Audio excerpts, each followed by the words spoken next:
So, Coach, well, let's just start. What are your expectations for this year for your team? Joe, it's a great question. I more than anything, improvement. And not just game improvement, not just wins, just overall being better. The skill development of our players to be better. The operation of our program to be better as we prepare to move into next year where we're full-fledged NC2A Division II championship competitor program. Just want to be better in every aspect of our program. What changes or improvements do you think your team has made since last season? Well, I think for sure we have, if not improved our talent, we've developed the players that were here. I think a year experience is one of the best things that you can have. So the kids that are coming back, of which we have 6, they're better basketball players. They're better not just in terms of their skill, they're better leaders, they're better representatives of the University of Texas at Tyler. They have a greater understanding of what it's going to take to compete at this level in a league of this aptitude, and so that we've made some major, I think, moves forward in terms of our talent being developed. And then we brought in some players. I thought overall our recruiting class was deeper than the year before when we got the job and basically got to work in April of the previous year. We were able, even though the pandemic posed some challenges without visits, we were able to increase our talent. So develop our talent, increase our talent. Next question is just about returning players. Who's leading the way for you guys out of the returners? Well, Micah Fuller is our leading scorer coming back, and Micah, more than as a player, growing as a player, which he's done, he's grown in his leadership exponentially. A young man from Bessemer, Alabama, who was a really good combo guard for us, played both the 2 and the 1, and I expect him to do that again. I really expect big things from him. Particularly in the leadership part of things. And then Chris Giles, who was our co-defensive player of the year with Ansu Cisse, who is also back.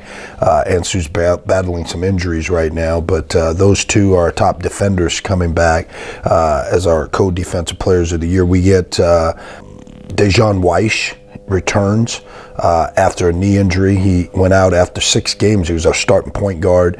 And then Darius Alford, who's been a really good player here at Tyler for 2 years, 19 points a game as a freshman. Then last year he averaged double figures again for us. A high motor, high energy guy. And Bryson Power, who is a really good big, who improved a lot last year. I think he's a good leader. I think he's a solid player. So, we returned 6 guys, and I think all of them are impact in different ways. I think Micah Fuller and Chris Giles, along with Darius Alford, have probably the greatest chance to have an impact on the floor right away. Dejan Weish could have that, so could Bryson Power, who started, and Ansu Cisse. All 6 of those guys, you think about it, were starters at some level for us last year. And even though we got smacked around sometimes, again, I think experience is the best teacher. Definitely.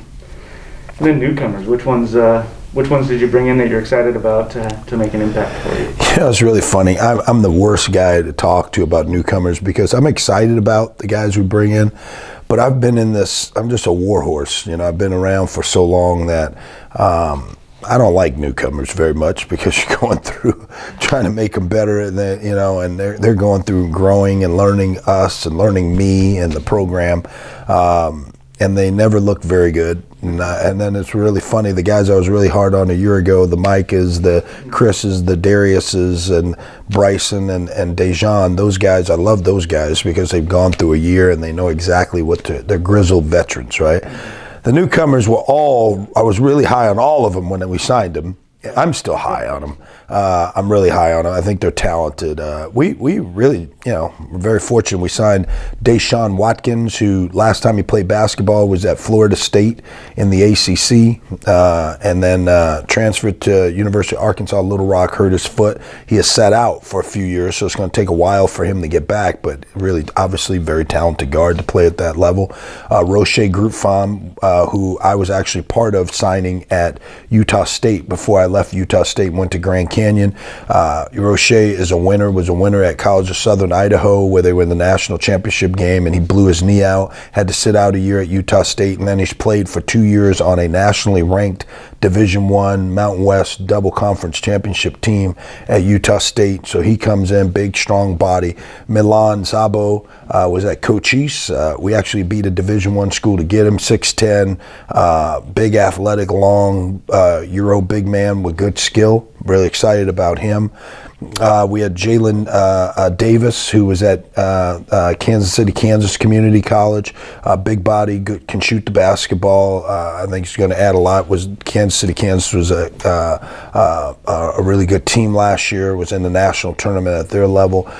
Probably the most talented physical player we brought in is a transfer from a Division II in Georgia. He played at North Central Junior College in Trenton, Missouri, which is where I went to school, and his name is Solomon Thomas, and he's 5'10", and jumps out of the gym, and he's fast, and he could shoot the ball, and he could score it.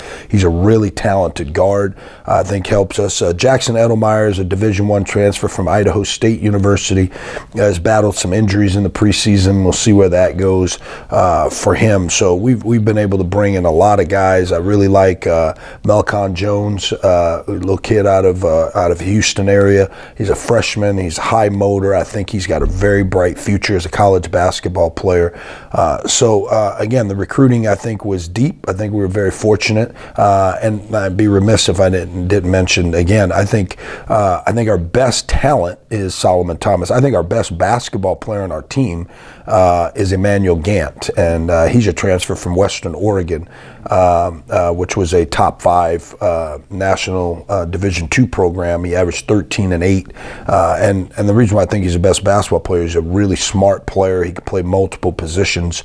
He's a 4 who can actually bring the ball up the floor and play a point forward position. So again, I think we've had we had a great infusion of talent.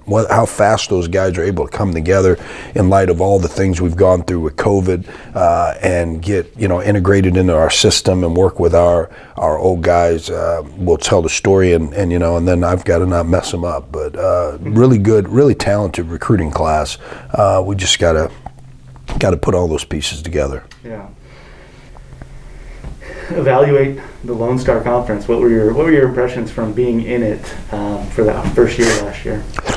Very talented league, obviously, and I knew that, having spent a considerable amount of time at the Division I level as an assistant. I would never schedule a Lone Star Conference team, and I think that's the ultimate respect.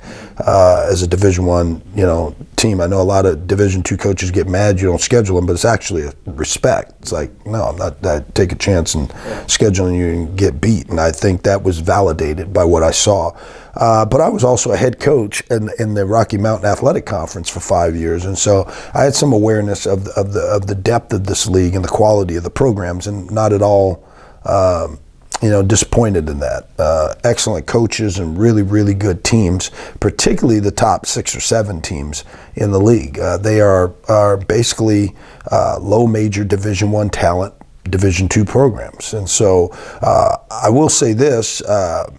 For whatever it's worth, no matter what happened to us, no matter how many injuries we had, even our last week playing West Texas, who was one of the absolute best teams in the country, averaged 93, 94 points a game. They came here and they scored 73, and we played them well. It's a 6-point game with a minute and a half to go in the basketball game. I don't say that to denigrate them in any way. They were one of the best teams, and a potential national champion had it kept going. And they had to, help us a little bit and not play that great. That all being said, I thought that was indicative of how hard we played. And I don't think we have to back up and hide from anybody in the league. And that's always going to be our mindset. We played St. Ed's, who was equal. If anybody was equal to West Texas or close to in our league, it was St. Ed's. And our battle with them here in December was as tough as they had offensively as well. I think that game played in the 60s. So I thought our basket, and we won a game on at Tarleton, who's a traditional Division II power, and I think they scored in the 40s in the basketball game in their Division I program. So we were a highly, highly competitive team. we have to do enough things to get over the hump so that those games are not just competitive games. Lubbock Christian's another really good basketball team. We're up 8 or 9 with 2 minutes to go before really making some big mistakes and them taking advantage of it and winning the game. So really good league. But not a league that I feel like we have to get in the fetal position and hide from anybody. And I think we're ready to take a step forward and in our process to be ready, in a year to go into this and be one of the top teams in this conference. Definitely.